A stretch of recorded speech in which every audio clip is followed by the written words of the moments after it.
example of a windswept area, which so easily could have just been, like all the other schools, a windswept school playground.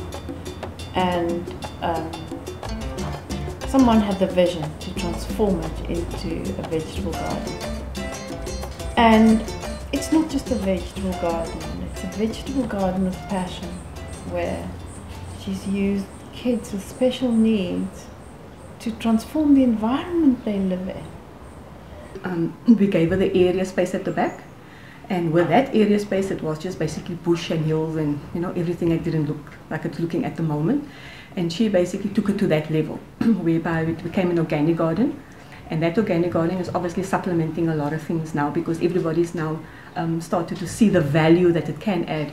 So with our learners that we have within the vocational area, which is our 17 to 18-year-old learners, so we've now embarked whereby those exit learners we also have within the garden with her, whereby they also learning that skill to plant by themselves and to develop and how to grow and how to nourish and all of those things. I'm Magda Campbell. I started with gardening in 2014. I decided to go back to college to further my studies through Muller College. While I was at Muller College, we did our practical within the Mitchells Plain area, and the practical was that we had to do plant production at an open space. So the school, the Muller College, approached Beacon School, and then I got to know the children here. I started chatting to them and asked them where do they go after they finish matric at the school. What they told me is that they don't know. I decided once I completed my practical, I would approach the principal and ask her if I can give something back to the schools. I started in 2015, starting cleaning the vacant land, and I also taught the matriculants from Beacon School. During that year, I selected 3 children that was in my class, and I offered them a job. They worked with me. I've done training through Soil for Life, myself and the students that worked for me. So we've put in quite a bit actually. We've our trainers first of all, and then we've been supervising the garden and checking up that everything's going according to plan. We've assisted her in sort of a number of ways with buying compost and seedlings and all that sort of thing. And then some of our home gardeners have actually also been volunteering in the garden, which is great. So we've got to actually get that into a full-on community garden. Soil for Life introduced a health program within our community, and it makes it so easy because I am well known out here, and people started talking about me and the organic vegetable that I'm growing here. So that is, people became more health conscious. People will come to me for advice how to change their lifestyle.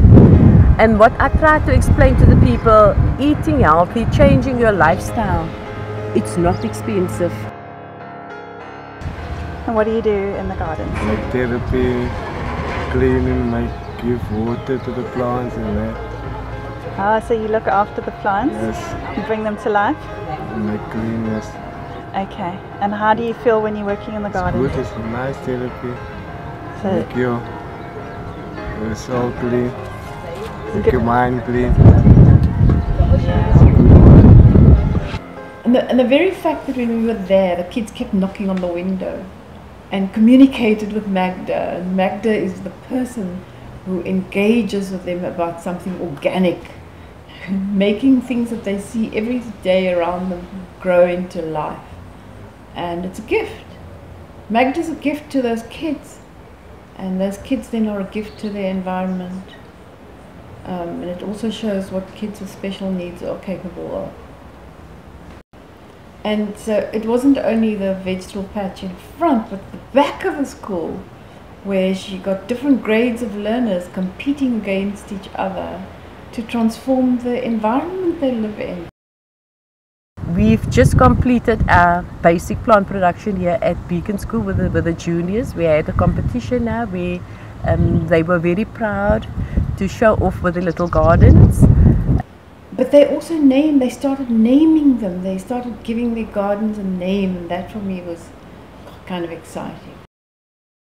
The vegetables that we grow here, we use for the school kitchen on a weekly basis. And also if there is a need out there, when people approach me, soup kitchen, sometimes there's creches here that I also supply veggies with. Then what's left of that we sell to the community, and we also sell to a local organic market in Pupils, ethical co-op. The monies that we generate for the month, we keep that money aside, and I use that money to pay the salaries of the people working for me. The plan for the future is to employ at least 3 to 4 children per year to work at the garden. From there, if they feel they want to move on in life, at least it's a platform that they can take off so that they can also further their future within society. There's some really special students as well that she's teaching. Oh, some amazing students. I mean, Jonty, for a start, he's so shy. Yeah. And he's sort of coming out in health workshops. He'll actually ask questions, which is quite something. But the other thing about him too, and some of the other younger guys, I think working in the garden like that, he's got these muscles he's got so strong from it. And the outdoors and the whole experience of being with Magda and the children. No, it's an incredible experience.